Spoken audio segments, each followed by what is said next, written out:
You've probably seen her on the court, graceful, fierce, unpredictable.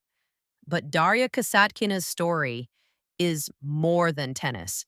It's identity, it's defiance. And lately, it's about transformation. Today, we're diving deep. How being openly gay and speaking her truth created waves back home in Russia, how she's built her lifestyle from her wins, the things she owns, and where her career is going next. Stick with me because this is one of the most fascinating journeys in modern tennis. Let's start with the part of her story that shocked a lot of people.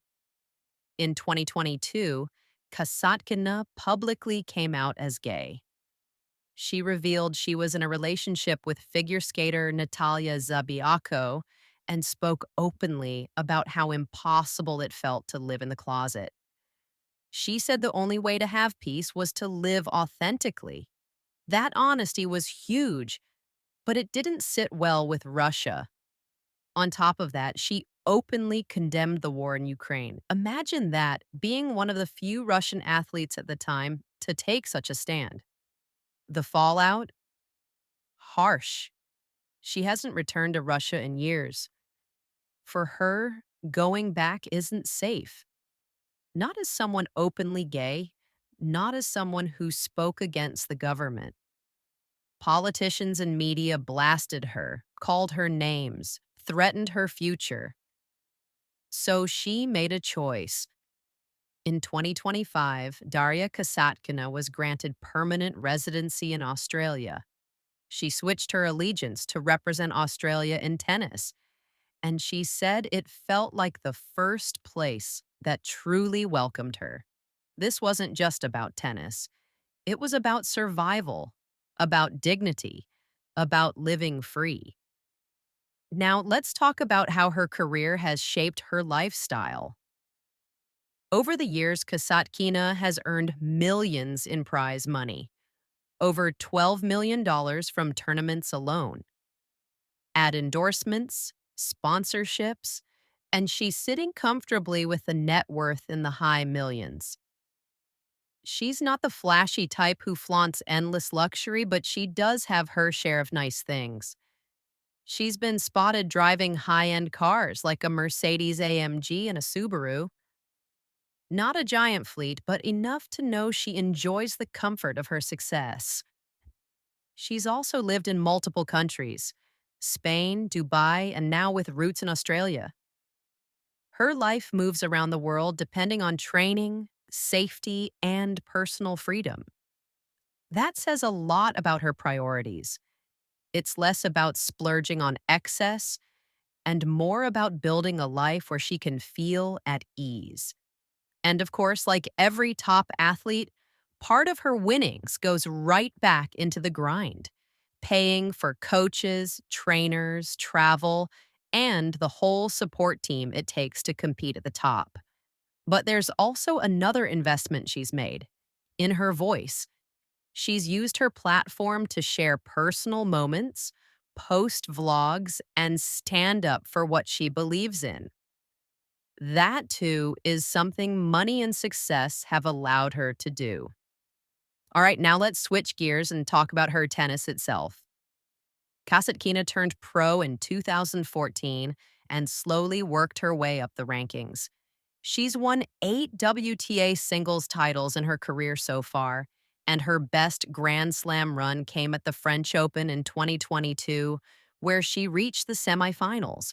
Her game is unique. She's not the raw power hitter type. Instead, she relies on variety, creativity, spin, and angles. Watching her is like watching a chess match unfold on the court. But 2025 has been a bit rocky. She's had more losses than wins so far this season and hasn't picked up a big title yet. There have been some tough early exits, like losing at Eastbourne, where she was the defending champion, and getting upset by younger stars at other events. Still, the big story this year isn't just her results. It's her new identity as an Australian player.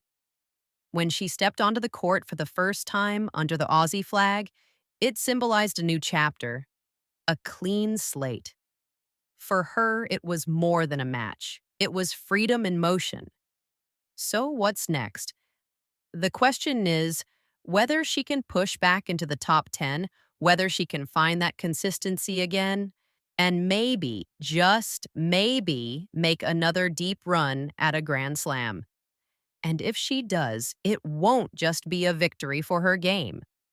It'll be a victory for everything she's stood for off the court. Here's why Kasatkina matters beyond the tennis court. She's authentic. She's real.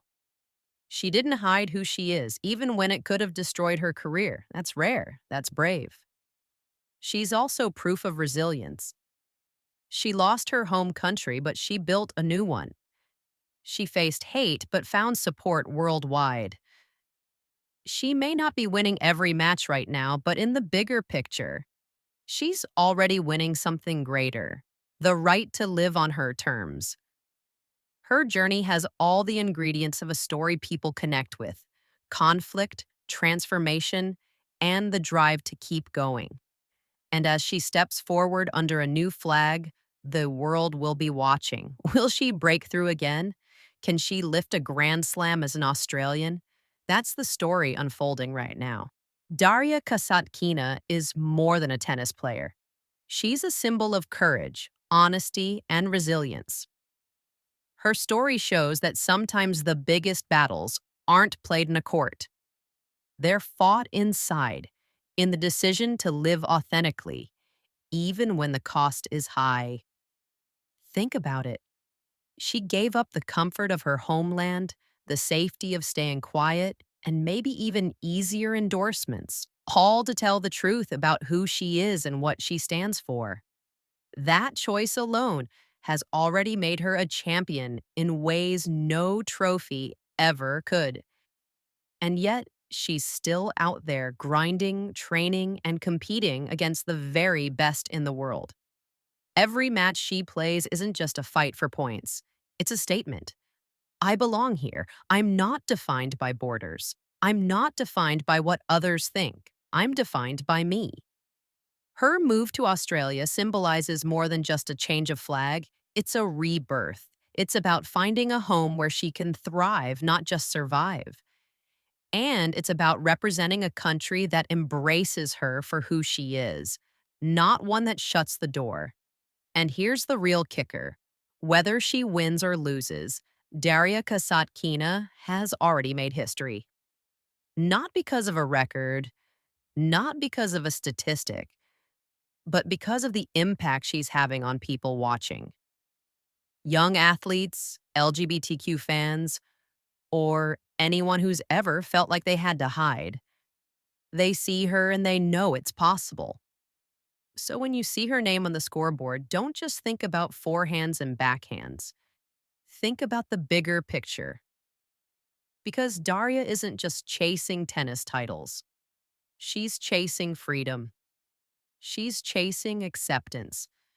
And she's showing the world that the greatest victory of all is living unapologetically as yourself. And that's a story worth watching.